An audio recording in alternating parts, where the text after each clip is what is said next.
안녕하세요. 공시 다시 보기 방송 공다방입니다. 저는 머니투데이 방송 증권부 김혜수 기자입니다. 요새 가장 많이 보이는 공시가 바로 주주총회 개최죠. 시가총액 1위인 삼성전자를 시작으로 올해 상장사들의 주주총액 시즌이 본격적인 막을 올리게 됐습니다.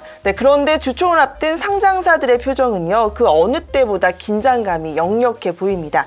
그도 그럴 것이 올해 주총회 포인트가 바로 주주 권리 강화이기 때문인데요. 물적 분할 등 그동안 소액 주주들의 권리를 훼손하는 사례가 빈번하게 나타나면서 주총에서 주주 환원 정책을 요구하는 목소리가 커질 것으로 보입니다. 오늘 공시 다시 보기 방송 공다방에서는요, 주총의 긴장감을 높이고 있는 주주 권리 강화에 대해서 한번 알아보도록 하겠습니다.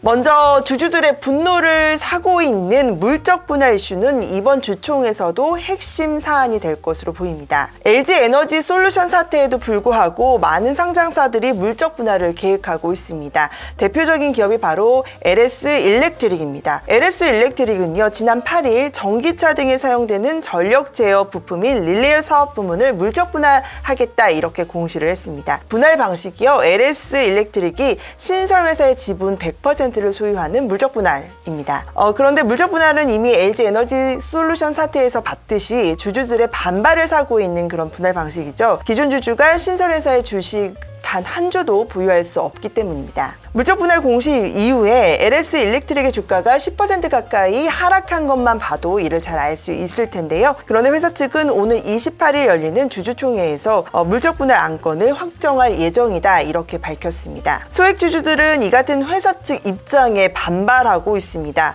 물적 분할 후 가장 걱정되는 자회사 상장에 대해서 회사 측이 신설법인 상장에 대해서는 정해진 바가 없다 이렇게 밝혔음에도 불구하고 안심할 수 없다라는 그런 입장입니다. 그러면서 주총에서 물적 분할 반대표를 던져야 한다라는 목소리가 높아지고 있는 겁니다. 물적 분할에 대한 주주들의 반발이 이렇게 거세지자 주주를 달래 회심의 카드를 꺼내드는 상장사들도 속속 나오고 있습니다. 바로 클라우드 사업부 물적 분할을 준비하고 있는 NHN입니다. 마찬가지로 물적 분할 공시 당시에 NHN 주가가 10% 가까이 하락하기도 했죠.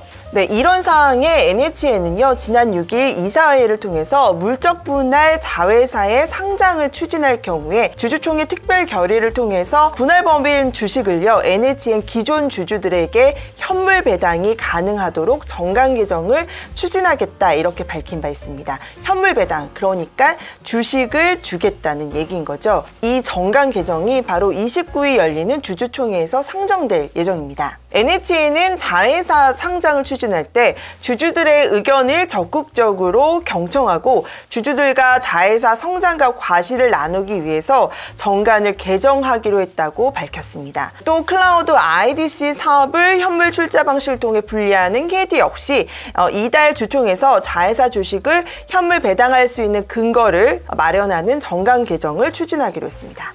물론 상장사가 이 같은 카드를 꺼내든 건 반발하는 주주들만을 의식한 것은 아닙니다.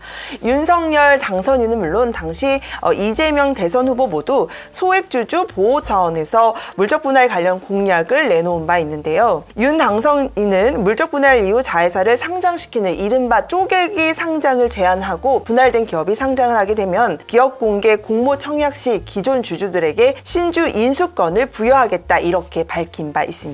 금융위원회도 또 분할이나 합병 등 기업의 소유 구조가 바뀔 때 주주를 보호하는 방안을 마련해서 공시하도록 기업 지배구조 보고서 가이드라인을 개정하겠다 이렇게 밝혔습니다. 주주권리 강화가 올해 자본시장의 화두로 떠오르면서 물적 분할을 계획하고 있는 상장사들은 당장 이번 주총이 큰 고비일 것으로 보입니다. 물론 이번 주총에서 물적 분할 이슈만 다뤄지는 건 아닙니다. 주주가치 제고를 위해서 배당 확대는 물론 또 독립적인 이사회 구축을 위한 정관 개정 그리고 감사위원 선임 등에 대한 요구도 높아질 것으로 보이는데요. 지난 16일 열린 삼성전자 주총에서 주주들은 최근 주가 하락과 함께 게임 최저가 서비스 GOS 논란을 따져 묻기도 했습니다. 또 최근 주주 행동주의를 표방하는 자산 운용사들이 소액 주주들과 손을 잡고 주주 행동에 적극 나서는 사례도 늘고 있습니다. 네, SK케미컬의 주주이자 사모펀드 운용사인 안다 자산운용은 지난 15일 회사 주주들에게 회사 측에 배당안 그리고 사내이사 선임안 등의 반대표를 던지기 위해서 주주들의 의결권 대리 행사를 권유한다는 제안을 공시하기도 했습니다. 네, 주주 권리 강화가 주요 화두가 되면서 모든 안건이 일사천리로 통과되던 과거 주총장의 분위기와 올해의 모습은 많이 다를 것으로 보입니다. 성태윤 연세대학교 교수는요, 주주 경영진의 행위가 주주의 가치에 손상을 주는 행위가 발생하지 않도록 하고 그런 발생의 여지가 있는 부분에 대해서는 주주총회를 통해서 견제하는 작업들이 이루어져야 한다라고 말했습니다. 우리나라 이사회가 당연히 그 역할을 해야 하는데 그렇게 하지 못했다라면서 그런 부분에 대해서 보다 적극적으로 주주들이 목소리를 낼 수 있는 그런 계기가 돼야 한다. 이번 주총이 그렇게 돼야 한다라고 덧붙였습니다. 이상 공다방이었습니다.